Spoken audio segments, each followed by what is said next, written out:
What if the seasons had their own secret language, expressed not with words but with nature's signals?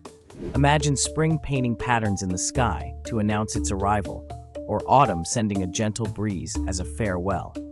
If we learned to interpret these cues, harvesting would be perfectly timed, migrations effortless, and celebrations always in sync with nature's rhythm. Our lives would become a dance with the planet, tuning in to every subtle change. Would we become more attuned to the world around us, or would we take these signals for granted?